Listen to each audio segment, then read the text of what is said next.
Currently, it's 16 days until the inauguration of Donald Trump as the next president of the United States.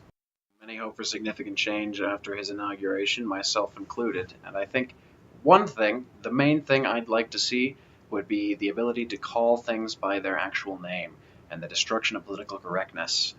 It seemed like every time there was an Islamic terrorist attack on the United States, or indeed abroad, Obama would use it as a chance to talk about gun violence rather than the actual issue of Islamic terror. Trump has been much more forward and honest about the reality of the problems here, and with the influence that someone in the position of the President of the United States has, that gives me great hope that people across the world, and especially in Europe, will realize the issue at hand and deal with it properly. I'm hoping that during his term, the sort of people who are currently edgy, the conservative minded, but also very freedom oriented people who, in general, seem to have the best idea for how human beings live the happiest and most successful lives they can.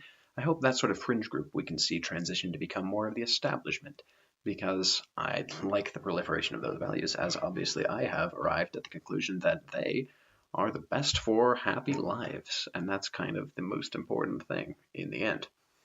I'd also like to see the disincentivization of things like single motherhood and joblessness that are encouraged by welfare programs that also weaken the family and increase dependence on the state.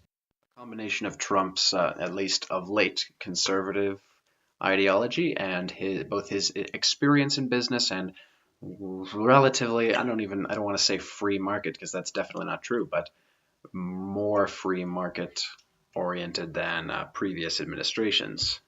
These combination of things give me hope that it might be possible to see some of these changes in his coming term. There are a number of challenges that come with Trump as well. The biggest one for me is definitely the fact that he speaks so highly of things like tariffs.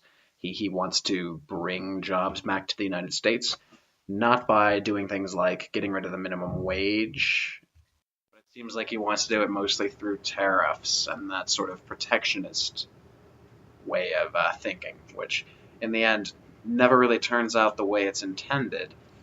It's much better to increase competitiveness at home than just try and make it harder for people to compete, international competitors to compete in the domestic market by using force of the state.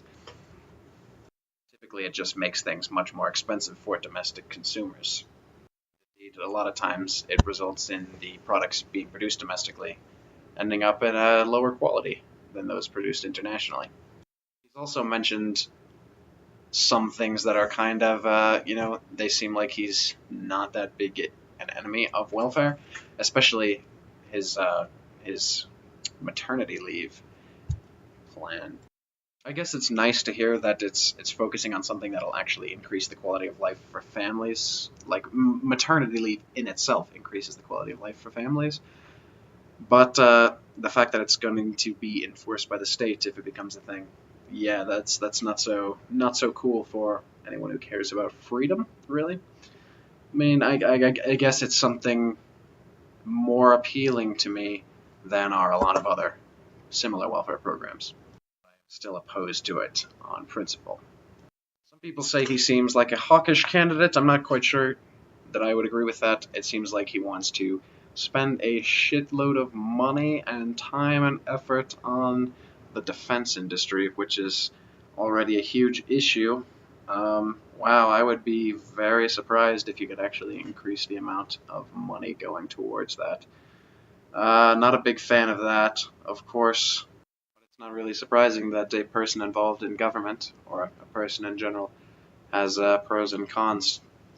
The only reason I'm really interested in Trump at all is because I'm hopeful that he and others like him across the West will work towards, well, two goals, I suppose. Mainly, keeping the danger of Islam from destroying the freedom-based ideology of the West. And hopefully their presence will also sort of make the socialism and the progressivism that has poisoned the morality of the West, make that not so cool. make people realize that traditional ways make most people happy most of the time. So that's basically my hope with his election and many others like it. Thank you for watching again.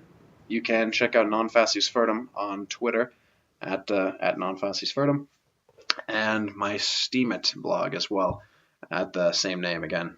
Thank you for watching again.